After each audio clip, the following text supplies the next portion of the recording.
అందరికీ నమస్కారం. Welcome to our channel. ఇది ఎడ్యుకేషన్ అప్డేట్స్ అనేది ఈ వీడియోలో చూద్దాం. వివరాల్లోకి వెళ్తే తెలంగాణకు సంబంధించి జూలై 4 నుంచి వెటర్నరీ అసిస్టెంట్ ధృవీకరణ పత్రాల పరిశీలన ఇచ్చినాడు. వివరాలు చూస్తే పశువర్ధక శాఖలో veterinary assistant class A B పోస్టులకు జూలై 4 నుంచి 8 వరకు సర్టిఫికేట్ వెరిఫికేషన్ అనేది ఉంటుందనే విషయాన్ని తెలియజేయడం జరిగింది. అడ్రస్ చూస్తే నాంపల్లిలోని తెలంగాణ పబ్లిక్ సర్వీస్ కార్యాలయంలో ఉదయం 10:30 గంటల నుండి ఈ పరిశీలన జరుగుతుంది.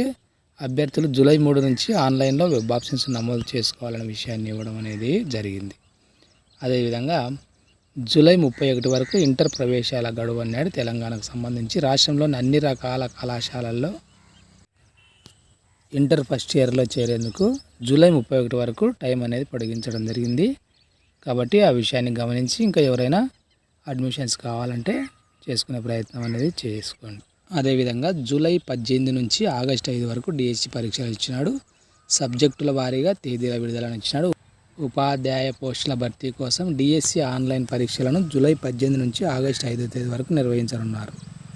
సబ్జెక్టులు పోస్టుల వారీగా పరీక్షల తేదీలతో కూడిన షెడ్యూల్ అనేది మనకు విడుదల చేయడం జరిగింది. గత ఫిబ్రవరిలో నోటిఫికేషన్ విడుదల సందర్భంగా జూలై 17 నుంచి 31 వరకు పరీక్షలు ఉంటాయని విద్యాశాఖ ప్రకటించగా తాజాగా ఆ తేదీలు కొద్దిగా మారాయి. మొత్తం 13 రోజుల పాటు ఈ ఎగ్జామ్స్ అనేవి జరుగుతాయి.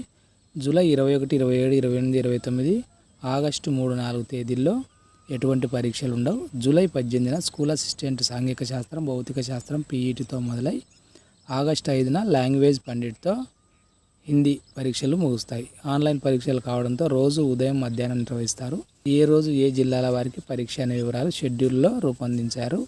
మొత్తం 11,062 ఉపాధ్యాయ ఖాళీల భర్తీకి రాష్ట్ర వ్యాప్తంగా 2.79 లక్షల మంది దరఖాస్తు చేసుకోవడం అనేది జరిగింది. అదేవిధంగా ఏపీకి సంబంధించి వెబ్సైట్లో 10వ తరగతి షార్ట్ మెమోలు అని ఇవ్వడం జరిగింది.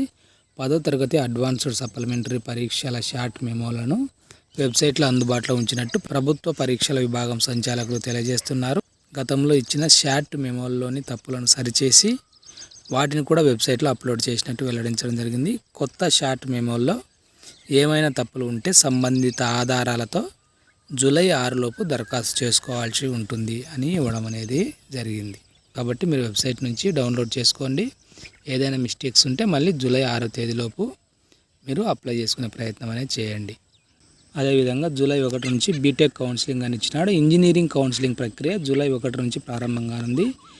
7వ తేదీ వరకు ప్రాసెసింగ్ ఫీజు రిజిస్ట్రేషన్లకు అవకాశం కల్పించడం జరిగింది. జూలై 4 నుంచి 10 వరకు సర్టిఫికేట్ల పరిశీలన, 8 నుంచి 12 వరకు కోర్సులు కళాశాలల ఎంపిక కోసం ఆప్షన్ల నమోదు, 13న ఆప్షన్లు ఏదైనా మార్చుకోవాలంటే మార్చుకోవచ్చు.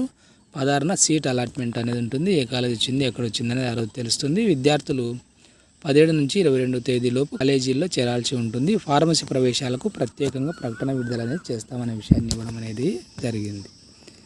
అదేవిధంగా 11న IIIT ఎంపిక జాబితాని ఇచ్చినాడు. వివరాలు చూస్తే ఆర్జేకేటీ పరిధిలో నూజివీడు, ఇడుపులపాయ, శ్రీకాకుళం, ఒంగోలు IIITల్లో 2024-25కు సంబంధించిన సెలెక్షన్ లిస్ట్ అనేది జూలై 11వ తేదీన ఇస్తామనే విషయాన్ని ఇవ్వడం అనేది జరిగింది. IIITలకు 53,863 దరఖాస్తులు వచ్చాయని, ఎంపిక జాబితాను క్యాంపస్ల వారీగా విడుదల చేస్తామనే విషయాన్ని తెలియజేస్తున్నారు. ఏ క్యాంపస్లో సీటు వస్తే అక్కడే చేరాలని, క్యాంపస్ల మార్పు అనేది ఉండదు అనే విషయాన్ని స్పష్టంగా తెలియజేస్తున్నారు. కాబట్టి 11వ తేదీన మనకు దీనికి సంబంధించి సెలెక్షన్ లిస్ట్ అనేది ఇవ్వడం అనేది జరుగుతుంది. అదేవిధంగా ఆగస్టు 21 నుంచి యూజీసీ నెట్ అని ఇచ్చినాడు. పిహెచ్డీలో ప్రవేశాల కోసం నిర్వహించే యూజీసీ నెట్కు కొత్త తేదీలను నేషనల్ టెస్టింగ్ ఏజెన్సీ ప్రకటించడం జరిగింది. ఆగస్టు 21 నుంచి సెప్టెంబర్ 4 దాకా ఆన్లైన్ విధానంలో నిర్వహిస్తామని తెలియజేస్తున్నారు. తొలుత జూన్ 18న యూజీసీ నెట్ నిర్వహించారు. అవకతవకలు జరిగాయనే ఆరోపణల నేపథ్యంలో మరుసటి రోజు ఈ పరీక్షను రద్దు చేసిన విషయం తెలిసిందే.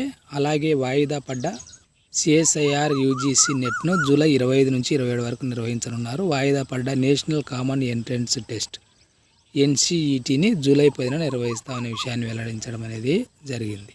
అదేవిధంగా భారత ప్రభుత్వ విద్యా సంస్థ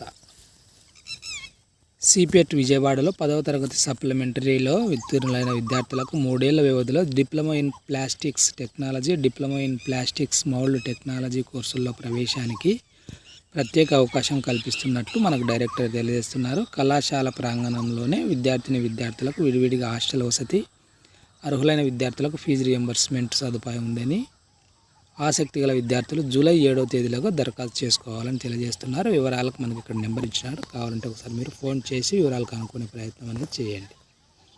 అదే ఫ్రెండ్స్, వివిధ ఎడ్యుకేషన్ అప్డేట్స్. ఈ వీడియో మీకు ఉపయోగపడింది అనిపిస్తే తప్పకుండా లైక్ చేయండి, మీ ఫ్రెండ్స్కి కూడా షేర్ చేయండి. ఇలాంటి ఎడ్యుకేషన్ అప్డేట్స్ మిస్ కాకుండా ఉండడానికి ఛానల్ను సబ్స్క్రైబ్ చేసుకోండి. Thank you.